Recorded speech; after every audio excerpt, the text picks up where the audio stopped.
Bom dia, meus amores do quinto ano. Como vocês estão? Tudo bem?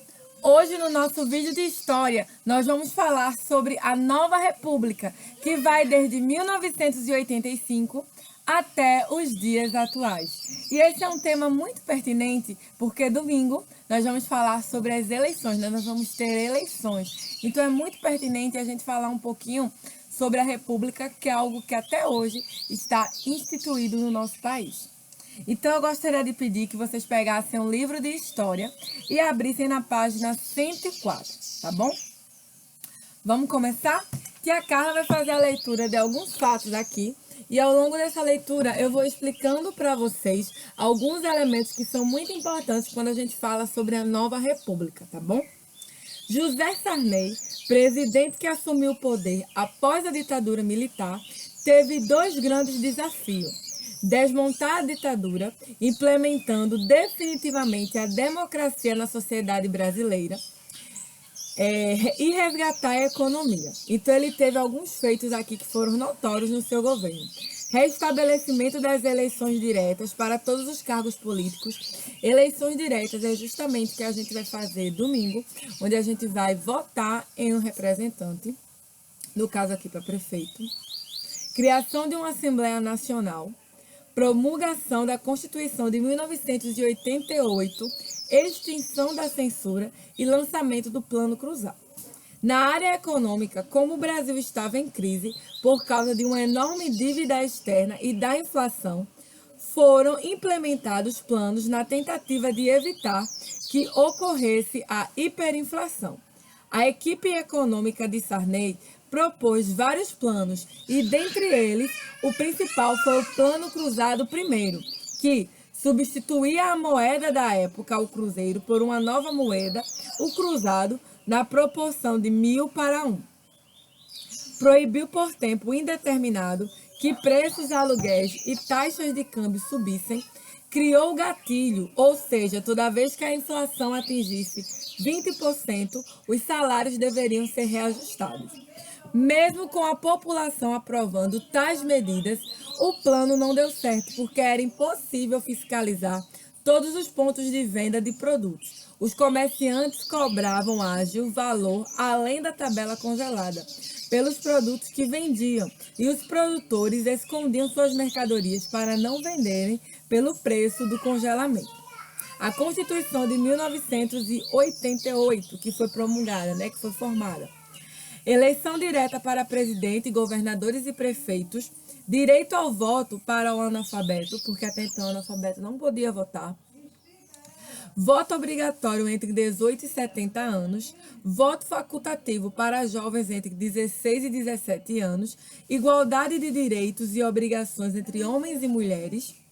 Combate à discriminação e ao preconceito de todo tipo, étnico, sexual, religioso, condição social e etc. Eleições diretas. O final do século XX foi um período de mudanças significativas para a sociedade brasileira. Finalmente, com a Constituição de 1988, as primeiras eleições diretas puderam acontecer. O Brasil tornou-se uma sociedade definitivamente democrática. Entretanto, o grande desafio de tornar a sociedade mais igualitária ainda permanecia. O governo de Fernando Collor. Em 1989, aconteceram eleições diretas e o povo escolheu como novo presidente da República Fernando Collor de Mello, que assumiu prometendo resolver a crise econômica e a corrupção no país, acabando com os marajás e funcionários públicos com altos salários. Logo após sua posse, anunciou um pacote econômico, o Plano Collor, que previa, entre outras coisas, mudança da medida cruzada para o cruzeiro, congelamento dos preços e salários, bloqueio de contas correntes e poupanças, demissão de funcionários e diminuição de órgãos públicos. O objetivo das medidas, segundo o presidente, era controlar a inflação e cortar gastos do governo. Mas essas medidas causaram muita insatisfação popular, desemprego e não conteve a inflação. Além dos problemas na economia do país e da volta da inflação, em 1992 surgiram denúncias de corrupção no governo Collor, envolvendo pessoas diretamente ligadas ao presidente. Então, o Congresso Nacional criou uma comissão parlamentar de inquérito, a CPI, para investigar as denúncias. Até hoje a gente tem a CPI, que investiga essas denúncias de corrupção no governo. Diante dos escândalos de corrupção, houve grande mobilização popular, exigindo o impeachment, o impedimento do presidente. Ele deveria sair do cargo. Depois de uma série de investigações e de uma grande pressão de vários setores da sociedade em diversas capitais do país, Fernando Collor renunciou ao mandato no dia 29 de setembro de 1992. O Congresso Nacional votou a favor da saída de Collor do cargo e seus direitos políticos foram cassados por 8 anos. A gente tem aqui o movimento dos Caras Pintadas, que foram estudantes que pediram o impeachment do presidente Collor.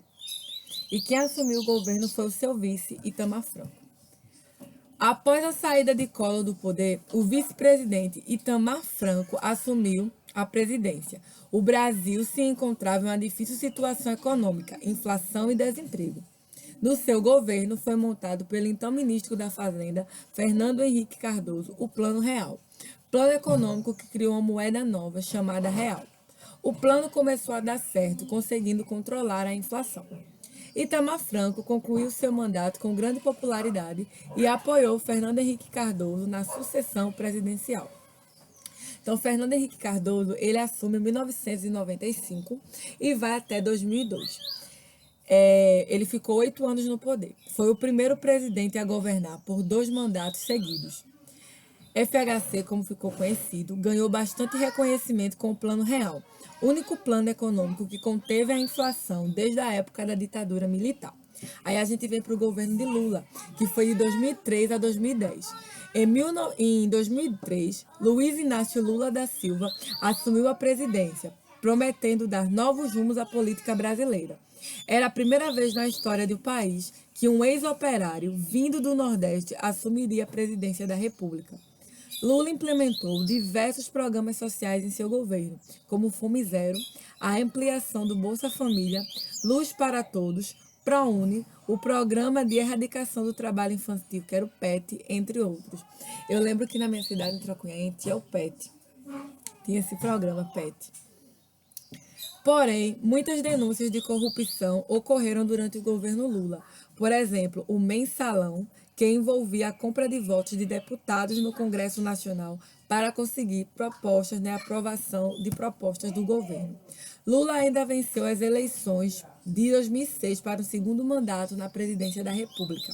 No segundo mandato de Lula, foi anunciado o Programa de Aceleração do Crescimento, o PAC. Esse programa consiste em medidas que foram implementadas para acelerar o crescimento da economia, numa parceria entre o poder público e as empresas privadas. Também foram lançadas para melhorar a qualidade da educação, que deveria implementar instrumentos para avaliar a qualidade da educação pública e premiar experiências que obtiverem sucesso. Lula encerrou o mandato com um bom índice de aprovação popular ao seu governo e apoiou a eleição de Dilma Rousseff à presidência da República. Dilma Rousseff foi a primeira mulher eleita como presidente do Brasil. Nas eleições de 2010, com o apoio do presidente Lula, Dilma foi eleita a primeira mulher a ocupar o cargo do presidente da República. Em 1º de janeiro de 2011, Dilma tomou posse, após 25 anos do fim do regime militar, contra o qual ela lutou como militante, sendo presa e torturada pelos órgãos da repressão de Forças Armadas da época. Dilma foi eleita com o compromisso de dar continuidade aos projetos sociais do governo Lula, como Bolsa Família, por exemplo, programa Minha Casa Minha Vida, entre outros. Ela concluiu o primeiro mandato com problemas na área econômica, mas conseguiu ser reeleita por mais um mandato em 2014. Em 2015, Dilma assume o segundo mandato com o país agitado pelo agravamento da realidade econômica, descontrole dos preços, desemprego e política, enfrentando denúncias de corrupção em empresas estatais como a Petrobras, por exemplo, sendo investigada pela Polícia Federal para a punição de todos os envolvidos e de crimes contra as contas do governo. Isso levou à abertura de um processo de impeachment contra a presidente pelo Congresso Federal, o segundo na história do país no ano de 2016. E aí Dilma sofreu impeachment, ela saiu do cargo e quem ficou no poder foi seu vice, que foi Michel Temer, tá? Até a gente chegar a Bolsonaro, que está no poder agora. O Brasil é o primeiro país de língua portuguesa a ter uma mulher na presidência da República, certo? Então vejam, gente, como atividade de casa, vocês irão fazer a página 108 e a página 109 sobre esse conteúdo, sobre a nova república, tá certo? Sobre a república, né, do Brasil.